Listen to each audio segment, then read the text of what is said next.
maire bu Ndakaaru ndaxte kenn nga si ki nga xam ne rek ñoo di kilifa yi tey suñ doon wax mairie bi parce que doon na maire boo xam ne am na particularité parce que ka fa nekkoon di Barthélémy Diaz nekkatu fa keneen moo ko fa wuutu di xaar ay élection mu am mais mairie bi naka la dëddoo jamono ji activités yi. waaw alhamdulilah la mairie de Dakar mi ngi fonctionner ni ko yoon maye démb rek la ñu mujjee clôturer suñu deuxième session ordinaire de l'année parce que xam nga yoon dafa wax ni chaque 3 mois conseil municipal dañ koy convoqué pour ñu càmbar question yi nga xam ne moo concerné mairie bi defe naa ni alxames pa ubbi nañu suñu session àllarba passé dem àjjuma intercommission démb ñu demoon en conseil municipal bi nga xam ne amoon na juróom-ñetti poñ yoo xam ne moom la ñu inscrire à l'ordre du jour et comme ni ñu ko tàmm defee tous les points ont été votés à l'unanimité des conseils présents donc ci foofu la mairie bi toll liggéey bi nga xam ne moo ñu war mooy nekk ci wetu askan wi mooy jàppale askan wi mais li nga xam ne aussi yoon ci la ñu tënk aussi ñu fexe ba respecter ko mooy di tenir session conseil municipal yi normal di fay salaire mais aussi respecter les engagements yi nga xam ni moom la mairie bi amee loolu nag ci njiitalu madame le maire Ngone Mbengue bi nga xam ne bientôt 6 mois moo nekk à la tête de la commune dérogewul à la règle mooy fexe ba ville de Dakar malgré les difficultés malgré lépp lu ñu mën a wax au moins dafa am ay difficultés waaw mais difficulté bu ma ko waxee mënul wees mooy la situation bi nga xam ni ci la ñu nekk parce que tout le monde sait que y avait un maire qui était là et ñu xëy préfet de Dakar dindi jële benn arrêté déclaré ko démissionnaire donc ak coow li nga xam ni lépp moo ko wër donc ñu bari ci biti dañuy jàpp ne loolu war na mën a gàllankoor maire bi effectivement doon situation bu ñu souhaité mais tey ba fii may wax ak yow yàlla dimbali nañu ba jafe-jafe yi bare bari surmonté nañ ko ba commune bi mi ngi fonctionner comme ni mu ko war a defee. oui mais gis nañ ñenn ci conseil yi am na sax ku ma gis ni dem na ba saisir préfet di wax ni mbir mi na mu waree doxee doxul donc muy sàqu pour ñu jàpp date ci élection yi lu nu mel ban tontu wala yan leeral nga si mën a indi. waaw xam nga li ma la wax léegi defe naa ne mooy preuve di commune ba mairie baa ngi dox parce que nag mairie état daf ko tënk ci ay kayit wax ni nii la war a doxee ñun nag ci loolu mu tënk ñu ngi ciy ne maintenant ñoom il demande à ce que ñu organiser élection remplacer ki nga xam ne moo fi ne ma leen rappeler ne loolu du prérogative bu maire bi fi ne dafa am koo xam ne moom la yoon jox pour mu organiser élection muy préfet et même kooku sax yoon daf ko tënk. may fàttali ne tey jii mënuñu wax organiser élection sans pour autant ñu vider recours bi nga xam ne l'ancien maire Barthélémy Diaz déposé na ko parce que vous vous souvenez que bi ko préfet déclaré démissionnaire dafa attaqué Cour suprême décision boobu noonu donc tey jàpp naa ni s'il y a urgence mooy que ñu vider d'abord ce recours pour xam ndax yoon dafay dëggal décision préfet bi wala dafay jox dëgg Barthélémy Diaz dès l'instant que recours boobu vidé guñ ko man je ne vois pas comment on peut parler d'une élection parce que supposons maa ngi koy wax barki dem que suba préfet woote élection ni remplacer leen maire bi fi ne ñu fal maire bees ñu xëy ginnaaw suba cour suprême jox Barthélémy dëgg bu boobaa ci ban situation la ñuy nekk maire bi donc je pense que képp koo xam ne rek dëgg moo la ñor ak liy doxal yoon li ngay laaj d'abord mooy na cour suprême vider dossier bi pour que ñu mën a jàll ci beneen étape. alors mais suñ ko vidéowul est-ce que mbir mi tamit mënul am yeneen njeexital parce que ñi ngi dem bay wax wàllu délégation spéciale bu boobaa parce que su amee gàllankoor préfet bi ni day dem ngeen ni du dem est-ce que délégation spéciale boo xefee du am ci maire capitale bi. waaw ñiy wax délégation spéciale te dama jàpp ne dañuy waxee seen bakkan parce que nag xam nga bu ñu fàtte ne dañu nekk ci réew moo xam ne ay texte moo ko tënk.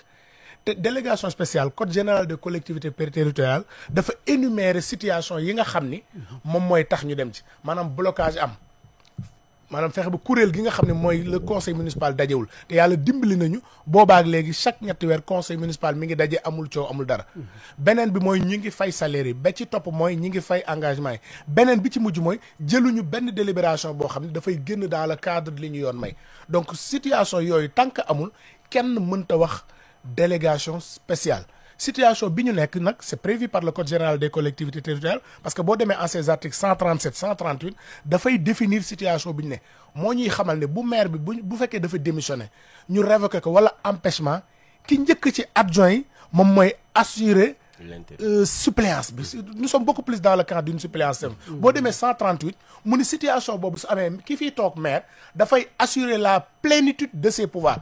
c'est les expressions utilisées par le code général donc ñiy dute naan ndax ki fi ne am na légal dama leen renvoyer ñu dem ci code général des collectivités en ces articles 137 138 xam ni situation bi ñu nekk aussi c'est prévu par les textes parce que contrairement à la situation de Khalifa bi ñuy jël de référence boobu damay fàttali ni Khalifa président de la République moo jëloon décret révoqué ko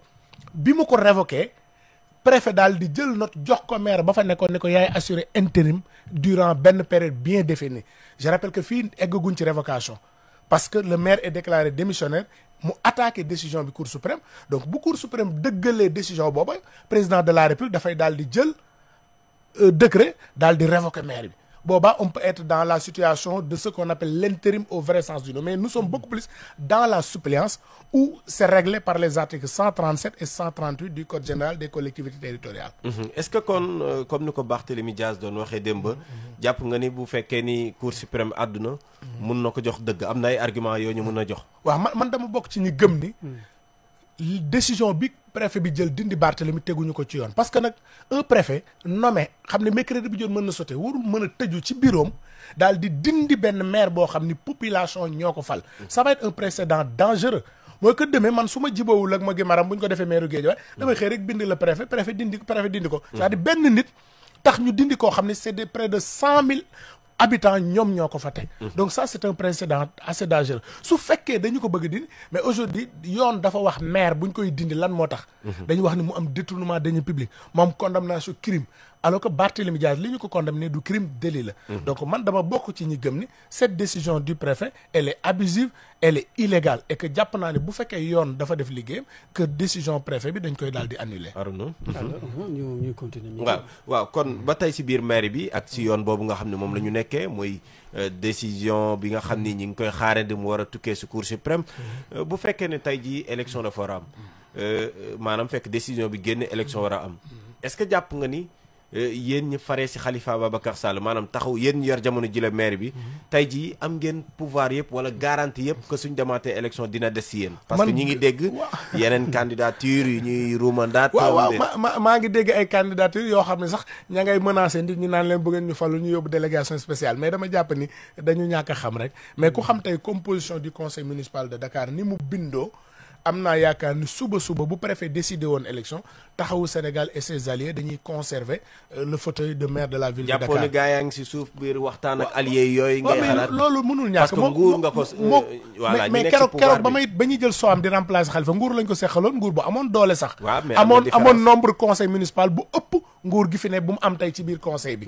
conseil jamono boobu après la mu amoon ci conseil moo ëpp foofu li Pastef am ci biir conseil parce que Pastef pour que sénégalais yi xam ko Pastef a moins de 20 élus dans le conseil municipal bi nga xam ni 100 lay compter et ci biir 100 yooyu nag taxaw Sénégal daf ci am taxawaay bu am solo opposition de manière générale boo boolee seen doole ci conseil municipal bi Pastef séenu leen sax. waaye mais sauf que tey taxawu. époque yi sax bokkul bokkul époque yi. non mais xam nga lu jóge tey tas na Barthélémy sewet ga. waaw mais yéen ñi ànd ak Khalifa sewet ga. loolu nag xam nga tey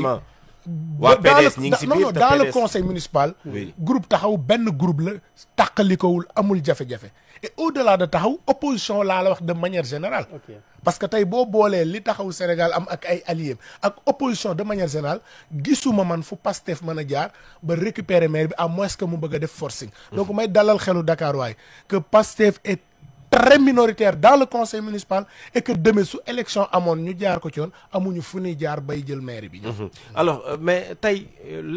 ban relation moo am. si diggante maire ba woon. di Barthélémy Dias ak yéen ñi nga xam ni yéen a fare tey si Khalifa Ababacar Sall ndax ngir si fàttali tàggoo am na ba Barthélémy taxawal mouvement boppam. waaw mais politiquement les chemins se sont séparés moom mi ngi tey ci Sénégal bi ñu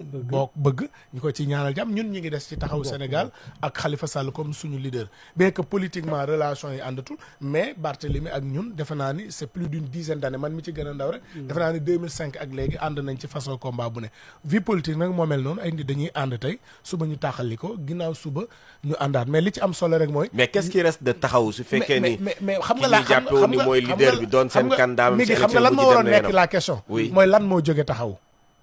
loolu fa jógee non lan moo l'ancien maire de Dakar moo fa jógee. borom maire waaw d'accord na Barthélémy Dias moo fa jóge ak lan.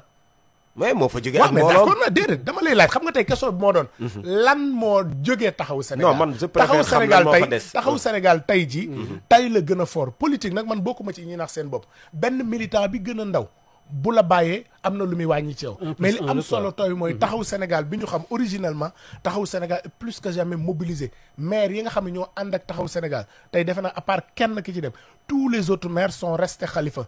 les parlementaires les instances yi nga xam ñoo leen jiite man je dirige l'instance jeune ma présidente Aïssatou Fall dirige l'instance des femmes donc li taxaw am comme responsable yi ñu mës a xam autour de Khalifa tey yàlla dogal na ñi ngi ci biir politique nag comme train la rek boo demee ci benn gare day am ñu wàcc am ñu yéeg am na ñu dem mais am na ay camarades yoo xam ne tey la ñu gën a taxaw tey la ñu gën a dëgg nekk autour du président Khalifa Ababacar moom Sall. démb Barthélémy mi ngi annoncé sax une grande coalition ndax yéen taxawu da ngeen fa dem. waaw non mënaguma prononcé wu ci loo xam ne D'accord. peut-être ci médias yi laa ko dégg man dama bokk ci kuréel am ay instances yoo xam ne fa la ñuy waxtaane mais ñun yàlla dàpp na taxaw Sénégal ba mu amee ba léegi bépp initiative bu opposition bi taxawal buñ ko taxawalul it bu ko ay nit taxee ànd nañ ci moo liggéey parce que li am solo rek mooy nguur gi dafay organiser wu pour des ci pouvoir bi opposition bi war a organiser wu pour conquérir pouvoir bi tey fi may waxee yow ñu ngi ci biir front de résistance bi nga xam ne Khalifa moo ko jiite woon léegi le président Samba Sy donc ñu ngi ciy liggéey et bépp initiative boo xam ni dafay renforcer opposition bi vous pouvez compter sur taxawu Sénégal. mais est-ce que mun nañu wax opposition comme nuñ koy waxee opposition buy taxaw jàmmaarloog nguur gi si yu bëri. parce que comme ni nga ko waxee yaa ngi tudd léegi front bi nga xam ne léegi Samba Sy moom moo ko jiite. Barthélemy annoncé beneen coalition gis nañ saa su ne ay coalition day judd mais après du dox ñuy tasaat. on dirait que ni da ngeen di wër ba tey gisoo leen. pas du tout xam nga opposition moo bindee noonu demal ci histoire Sénégal opposition souvent dafay am contexte. am moment bu ci ne am kuréel guy taxaw. donc loolu ça n'a rien à voir avec une opposition qui est là non l'opposition est plus que jamais déterminée donc dans le passé da nga daan dégg Benno Siggil Sénégal Front Siggil Sénégal. coalition jàmm ji coalition dafay am. politique moo demee noonu mais li am solo rek mooy aujourd'hui xam nga li olof naan taal bu tëdd tàkk fu ne nga koy taale. tey nous sommes dans l'opposition ñi ngi ci front bi am na peut-être ñeneen ñu xalaat leneen mais ce n'est pas exclu suba nga dégg ñu taxawal beneen kuréel li am solo rek mooy ñu nekk ñun ñëpp dans l'opposition xam l'objectif. L'objectif c'est de faire face à ce pouvoir l'objectif c'est de dénoncer difficultés yi nga xam ne moom la Sénégalais yi di jànkoonte mais l'objectif c'est de tout faire pour que démocratie bi nga xam ne dafa menacé wu ci Sénégal ñu mën a xeex ba ñu maintenir les lois les libertés dans ce pays. mais si fan nga teg ni démocratie dafay tàmbalee dellu ginnaaw Sénégal. waaw xam nga ñun dañ daan xeex offense au chef de l'État ñun ñu gis ni at bu mujj bi waxul suñu sax offense au chef de l'État mais offense à une personne exerçant les prérogatives du président de la République waaw maa ngi ñëw mais offense au chef de l'État texte moo ko waxoon mi ngi et pourtant l'actuel premier ministre avait qualifié cet article d'hérésie juridique disant que bu faloo li ñuy njëkk a dindi la mais tey ji li ñu gis mooy waxatuñ sax offense au chef de l'État mais offense à une personne exerçant les mais c'est parce que est-ce que nekkul ni ñenn ñi aussi ñoo si bëgg a abuser xam nga man parce que débat bi aussi ñu bëri ñu ngi koy naqarlu tey débat politique man dama gëm respect dans la politique quelles que soient nos divergences dafa war a yem dans le cadre strict du respect loolu laa gëm mais am na yenn yu ñuy gis aujourd'hui ñi jàpp ñu baree bari de presque 2024 ak léegi ñan la ay délit d'opinion ay dañu wax seen xalaat ay ils sont pas d'accord avec le président moo tax bu waxee keroog ni sax moom président protégé wu ko ma ne ko yow bu ñu la protégé fu ñu jëm protégé wuñ la jàpp nañ Abdou Nguer jàpp nañ Badara Gadiaga jàpp nañ Moustapha Diakhaté jàpp nañ Abou Diallo jàpp nañ Ameth Ndoye nga ni ba léegi yow kenn protégé wu la mais la question mooy